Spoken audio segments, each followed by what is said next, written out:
is, so I guess it was about maybe, let's say 12, 13, 14 years ago, I was utterly consumed with self-involvement and narcissism. Mm-hmm. And I would read every article written about me and every comment written about me and every review. But unfortunately, and maybe this is still the case, I don't know, there was a time when the reviews and the articles and the comments were overwhelmingly negative and sometimes phenomenally hostile. And there was one comment I read, maybe this was 14 years ago, 15 years ago, on one of those, like those sites, I don't think they still exist, like Gawker or Gothamist. Yeah. Mm-hmm. So something had been written about me on Gawker, and I read the first comment, and the first comment basically was someone saying that they hated me so much that they wanted to stab me and watch me bleed to death in front of them in the sidewalk. Oh my God. And I just thought, okay. And I think around this time I had also read some terrible reviews of a record I'd made. And I just thought, you know what? I have three choices. One choice, find everybody who hates me and either convince them to love me or kill them. Yeah. And I was like, well, that's not feasible. Option two is attain a state of inner peace and enlightenment where I won't be bothered by the fact that so many people hate me. Or option three, stop paying attention. And so option three is what I chose, which is, so now I don't read reviews. If I'm on TV, I don't watch myself on TV. I don't Google myself, not because I'm not a narcissist, but because I'm so afraid of fueling the narcissism, both either in a positive or negative way. Well, I mean, I think that's the most sensible approach to anything like that. And I mean, you see it happen. I see it happen all the time because, like, I'm always involved with artists that are sort of on the come up. Maybe you see them at the very start, and then you see them in a year's time when their head is completely gone because they've had so many people blowing smoke up their ass for such a long time, and then you see the problems that come with, reading the comments and things like that. I always wonder, have you ever bumped into anybody that's written those comments? And I don't mean just like, fans or punters, but people who are paid to do that, like journalists and stuff. Have you ever had those like run-ins? Because I always think that those people tend to back down quite shockingly fast when you meet them in real life. Yeah, and what I've found is, and there are a few British journalists who have written really like phenomenally unpleasant things about me in the past. And the nature, as you know, the nature of making records, etc., putting them out, is you end up talking to the same people many times. Mm-hmm.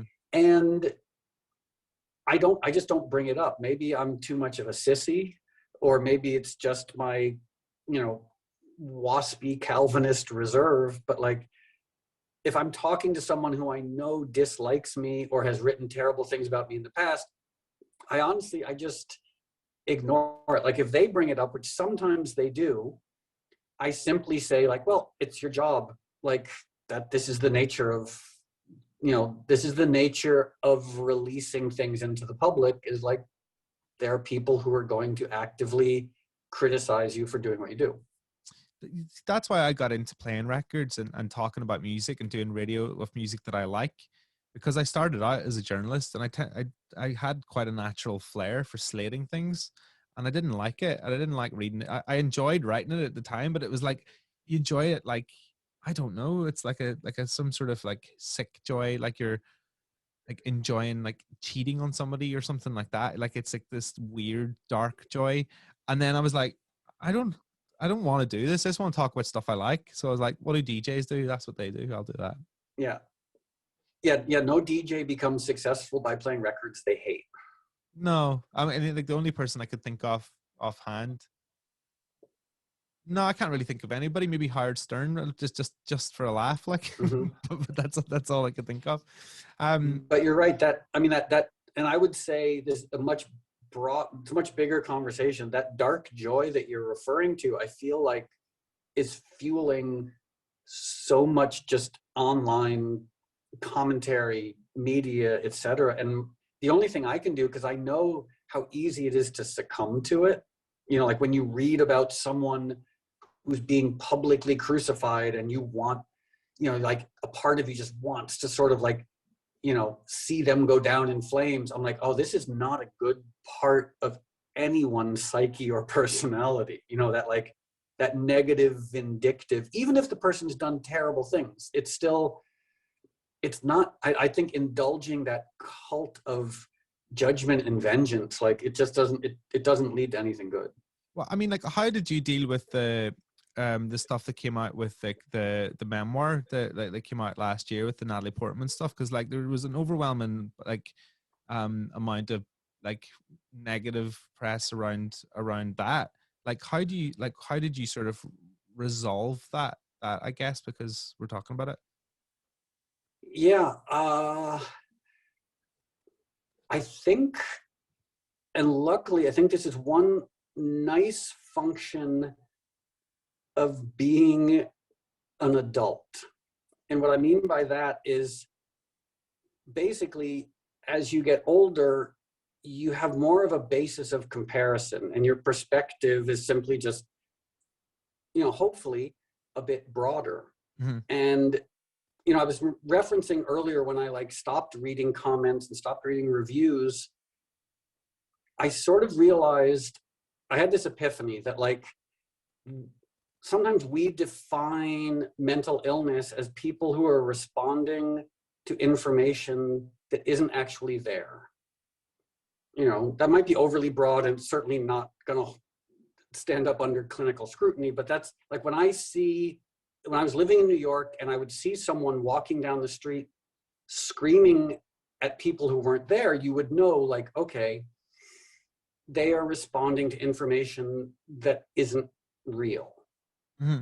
And so like in the, you know, the early 2000s, when I decided to no longer read comments, no longer read articles about me, etc., I sort of had this very self-evident realization that my sense of self, ideally all of our senses of self, should be informed by what's in front of us, you know, meaning like your sense of self and well-being.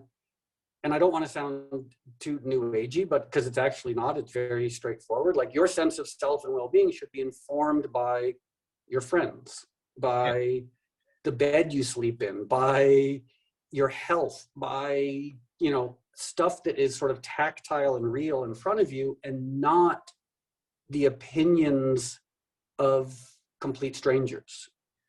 And like, so that's sort of, so luckily I'd already sort of cultivated that approach. So because I've been attacked many, many times, and I just have to remember, like, you know, the things that give me meaning and well-being have nothing to do with the opinions of strangers.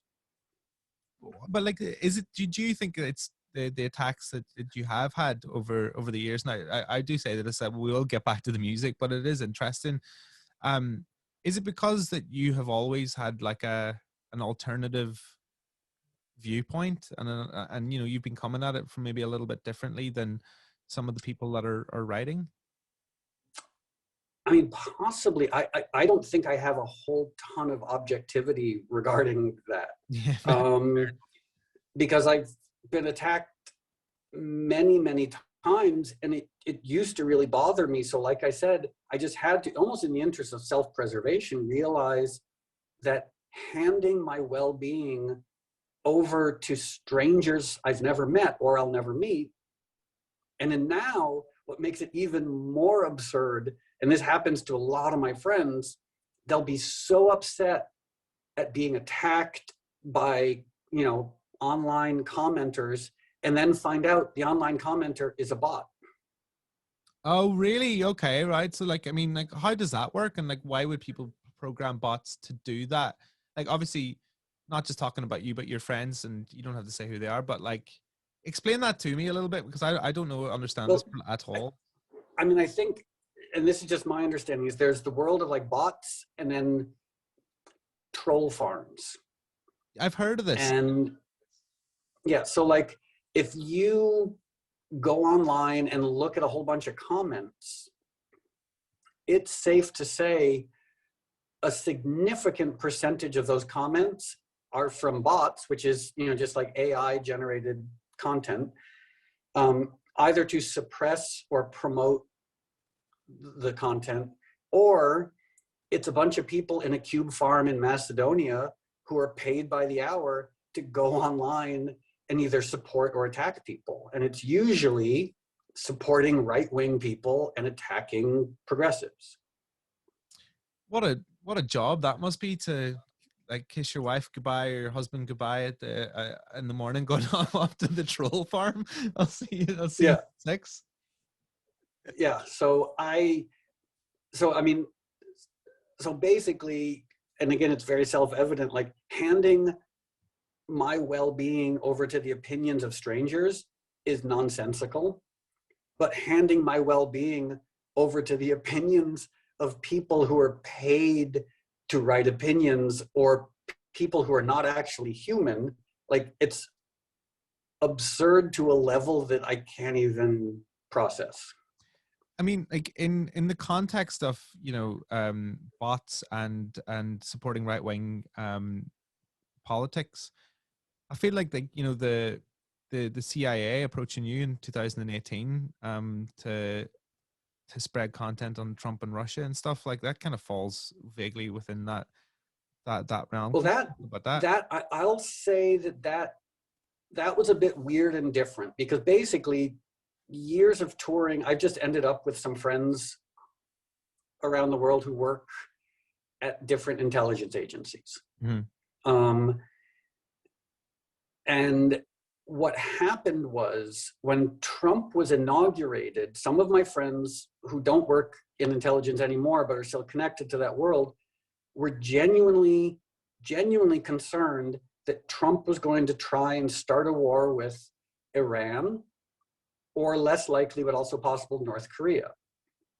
And they said, because you have a pretty big, to me, they said, you have a pretty big social media following, can you help get the word out that Trump is trying to do this? Because he desperately wanted to be a wartime president, because he knew that being a wartime president meant he would get reelected. Yeah. And so it was more trying to draw attention to something that a couple of my friends didn't think was getting enough attention.